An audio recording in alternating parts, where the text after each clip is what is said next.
Hello दोस्तों, स्वागत है आप सभी का कृषि विज्ञान क्लासेज यूट्यूब चैनल पर। दोस्तों, आज हम बात कर रहे हैं बीएससी एग्रीकल्चर फोर्थ सेमेस्टर में basics of plant breeding subject की। और इस सब्जेक्ट में हमने कुछ टॉपिक पर चर्चा कर ली है और उसी कड़ी को आगे बढ़ाते हुए आज की क्लास में हम चर्चा करेंगे centre of origin and diversity, यानी कि जो उत्पत्ति स्थान होता है, विभिन्न फसलों के अलग अलग उत्पत्ति स्थान होते हैं, उनके बारे में हम आज की क्लास में चर्चा करने वाले हैं। उत्पत्ति स्थान के क्या महत्व होते हैं या क्या इस एग्रीकल्चर में इसका क्या इंपॉर्टेंस होता है, वो सब हम आज की क्लास में चर्चा करने वाले हैं। क्लास काफी इंपॉर्टेंट रहने वाली है, इसलिए क्लास के एंड तक जुड़े रहें और क्लास के साथ साथ ही नोट्स जो है वो बिल्कुल जरूर साथ में बना लें। तो चलिए बिना किसी देरी के आज के टॉपिक को शुरू करते हैं। सबसे पहले हम देखते हैं सेंटर ऑफ ओरिजिन, यानी कि इसका इंट्रोडक्शन देखते हैं कि प्रत्येक फसल का एक ऐसा क्षेत्र होता है जहां वे सबसे पहले उत्पन्न हुई हो या विकसित हुई हो, यानी कि कोई भी फसल है जो जहाँ पे सबसे पहले उसको वहां पे पहचाना गया हो या वहां पे वो पहली बार उगी हो, तो वही उसका क्या हो जाता है, ओरिजिन पहले से हो जाता है, उत्पत्ति स्थान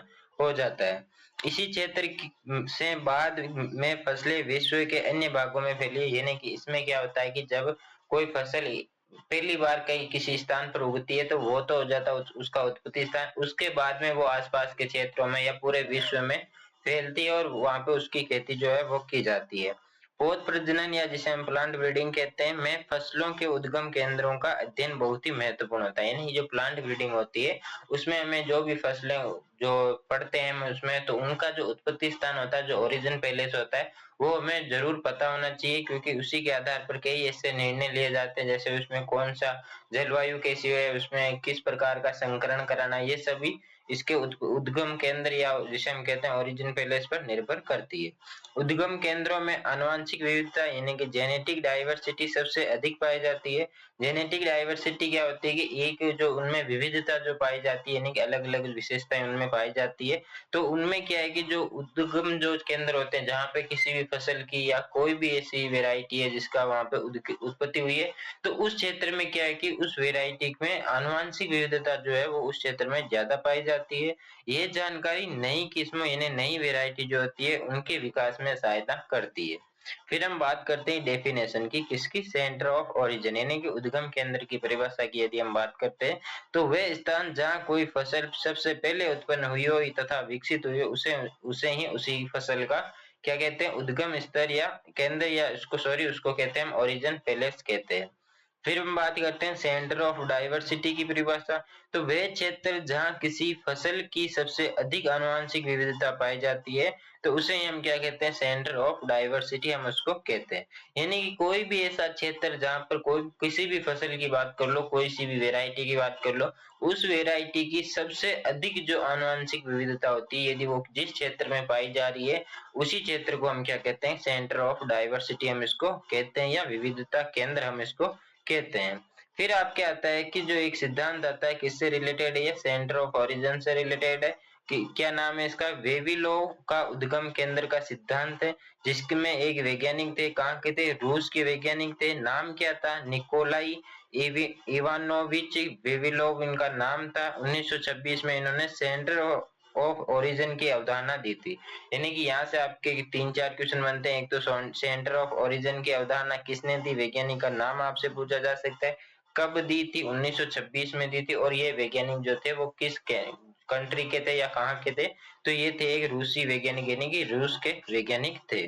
उन्होंने उन्होंने विश्व के विभिन्न क्षेत्रों का भ्रमण किया और फसलों की विविधता का अध्ययन किया, यानी कि इन्होंने केवल एक अपने ही देश में नहीं, अनेक से देशों में इन्होंने भ्रमण किया, घूमे ये, और अलग अलग देशों में फसलों की विविधता जो होती है, डाइवर्सिटी जो होती है, उसका अध्ययन किया था। उन्होंने बताया कि जहाँ विविधता अधिक होती है वही फसल का उद्गम केंद्र होता है, यानी कि जैसे डाइवर्सिटी अधिक होगी तो वहीं उसकी ओरिजिन पैलेस भी वही होता है। जो ओरिजिन और जो डाइवर्सिटी होती है वो लगभग उसका जो स्थान होता है वो सेम होता है। कुछ एक फसलें ऐसी अपवाद होती है जिनमें डाइवर्सिटी और जो ओरिजिन पैलेस होता है वो अलग अलग होता है। फिर आते हैं इसकी कुछ मान्यताएं, यानी कि जो नियम था, जो सिद्धांत दिया था वेविलोव ने, इसकी कुछ मान्यताएं भी, तो उनके बारे में भी आपसे पूछा जा सकता है कि किसी फसल का उद्गम उस क्षेत्र में होता है जहां उसकी सबसे अधिक विविधता जो होती है वो मिलती है, यानी कि जहां पे डाइवर्सिटी अधिक होगी वहीं पे उसकी जो ओरिजिन पैलेस होता है वो भी वहीं होगा। जंगली रिश्तेदार उद्गम केंद्र के पास ही पाए जाते हैं, यानी कि कोई भी फसल होती है जिनकी जो जंगली प्रजातियां होती है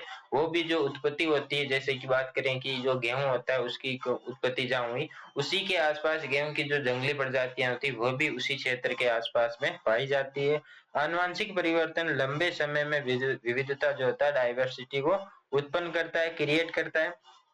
फिर आता है विविलों के प्रमुख उद्गम केंद्र, यानी कि जो विविलो होते हैं उनके सेंटर ऑफ ओरिजिन की यदि हम बात करें तो ये टोटल 8 ऐसे भागों में इनको विभाजित किया, 8 उद्गम केंद्रों में। उन सभी की हम बात करेंगे और इसी से आपको ये पता चल जाएगा कि कौन सी फसल का उद्गम स्थल कौन सा है, ये भी आप लिख के आ सकते हैं। यानी कि सबसे पहले आता है चाइनीज सेंटर या चीनी केंद्र हम इसे कहते हैं, जो कि लगभग जो चीन के आसपास का जो क्षेत्र होता है उसमें किस किस फसल की या कौन कौन सी सब्जियां होगी इनकी उत्पत्ति हुई है। तो सबसे पहले आती है सोयाबीन, बाजरा, चाय, मूली, चीनी, गोभी, आड़ू, यानी इन सब के उत्पत्ति कहाँ हुई है, जो चीनी एरिया होता है या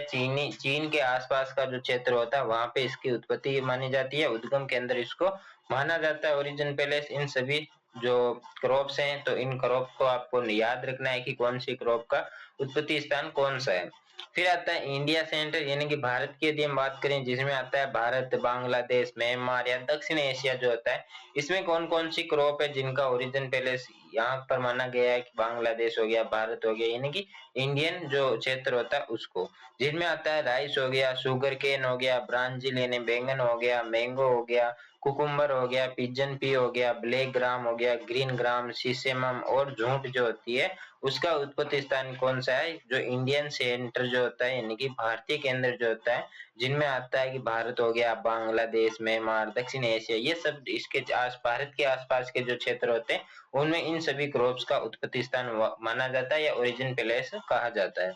फिर आता है कि मध्य एशियाई के अंदर जिनमें आता है अफगानिस्तान, ताजिकिस्तान, उज्बेकिस्तान, ये सब किसमें आते हैं, मध्य एशिया केंद्र के अंतर्गत आते हैं। जिनमें आती है गाजर, प्याज, लहसुन, पालक और अल्फा अल्फा, और जो खुबानी होती है ये सब किसमें, अल्फा अल्फा को आप रिजका भी कह सकते हैं। तो ये सब इसका जो उद्गम केंद्र होता है वो किसको माना गया है, मध्य एशियाई केंद्र जो होता है उसको माना गया है। फिर इसके बाद आता है नियर ईस्टर्न सेंटर, यानी निकट पूर्वी केंद्र है, जिसमें कौन कौन से देश आते हैं कि तुर्की हो गया, ईरान, इराक और सीरिया जो होते हैं वो सभी इसी के क्षेत्र में आते हैं। यानी कि इस क्षेत्र में इन सभी जो क्रॉप्स होती है उनके उत्पत्ति स्थान माना जाता है, जैसे कि गेहूं हो गया, जौ हो गया, मसूर हो गया, मटर, चना और अलसी जो होती है वो सब किसके कहाँ की है, उत्पत्ति कहाँ पे मानी गई है, जो निकट पूर्वी क्षेत्र जो होते हैं जिनमें ये 10 सब देश आते हैं तो यहाँ पे इसके ओरिजिन प्लेस माना गया है। फिर आता है मेडिटेरियन सेंटर, जिसे हम कहते हैं भूमध्य सागरीय क्षेत्र, जो कि जो भूमध्य सागर होता है उसके आसपास का जो क्षेत्र होता है वहां पे माना गया है। जिसमें आपके आती है एक तो केबेज होगी, कॉलीफ्लावर होगी, बीट होगी, यानी कि जिसे शुगर बीट भी कहते हैं, चुकंदर हो गया, लेट्यूस हो गया, ये सब कहाँ की है कि ये जो भूमध्य सागर जो होता है मेडिटेरियन ओरिजिन जो होता है वहां की सब फसलें होती है, क्रॉप होती है। फिर आता है एब्सिनियन केंद्र, जिसमें आता है इथोपिया हो गया, पूर्वी अफ्रीका हो गया, जिसमें कौन कौन सी क्रॉप आती है, जो कॉफी हो गई, सोरगम हो गया, कास्टर हो गया और टेप वगैरह जो आती है वो यहाँ की उत्पत्ति स्थान है या इथोपिया या पूर्वी अफ्रीका की ये क्रॉप होती है। फिर आता है सेंट्रल अमेरिकन सेंटर, यानी कि मध्य अमेरिकी केंद्र की बात करें जिसमें मेक्सिको आता है, मध्य अमेरिका आता है। तो यहाँ पे कौन कौन सी इंपोर्टेंट क्रॉप है, जिसमें आती है आपके एक तो मक्का हो गया, कपास हो गया, राजमा हो गया जिसे हम किडनी बीन भी कहते हैं, मिर्च यानी चिल्ली हो गई, और पुम्किन यानी कि कद्दू जो होता है वो यहाँ की ओरिजिन प्लेस माना जाता है। इसके बाद आता है आपके साउथ अमेरिकन सेंटर, यानी कि दक्षिण अमेरिकी जो केंद्र होता है जिसमें आपके आता है पेरू हो गया, इक्वाडोर हो गया, बोलीविया, ये सब किसमें आते हैं, आपके दक्षिण अमेरिका केंद्र जो होता है उसके अंतर्गत आपके आते हैं। जिसमें कौन कौन सी क्रॉप आती है, पोटैटो हो गई, टोमेटो हो गई, तंबाकू, मूंगफली और अनानास जो होता है जिसे हम पाइनएप्पल कहते हैं, वो सब इसके अंतर्गत आते हैं या यहाँ पे इसका ओरिजिन स्थल जो होता है वो माना जाता है। अब हम बात करते हैं वेविलोव सिद्धांत की आलोचना, यानी कि किसी भी सिद्धांत जो होती है उसकी कुछ लाभ होते हैं तो उसकी कुछ हानियां भी, यानी कि आलोचनाएं भी होती है, उनमें कुछ कमी भी ऐसी देखी जाती है। तो सबसे पहले आते हैं कि लगभग सभी फसलें जो होती है, मतलब जो बहुत सारी फसलें ऐसी है जिनमें जो डाइवर्सिटी जो होती है और जो जहाँ पे उनकी डाइवर्सिटी अधिक होती है वहीं पे उसका ओरिजिन पैलेस होता है। लेकिन सभी फसलों में ये मान्य नहीं होती कि जहाँ पे उसकी विविधता अधिक हो वो उसका उत्पत्ति स्थान हो, ये बातें नहीं होती है, अलग भी हो सकता है। तो सभी फसलों की विविधता का केंद्र उद्गम केंद्र समान नहीं होता है। कई फसलें एक से अधिक उद्गम केंद्र में भी पाई जाती है, यानी कि ऐसा भी नहीं है कि जो फसल है वो केवल एक स्थान पर सबसे पहली बार उगी हो, उसके जो उद्गम स्थल होता है ओरिजिनल पैलेस जो होता है वो दो एक से अधिक भी हो सकता है, यानी कि एक साथ दो स्थान भी हो सकते हैं।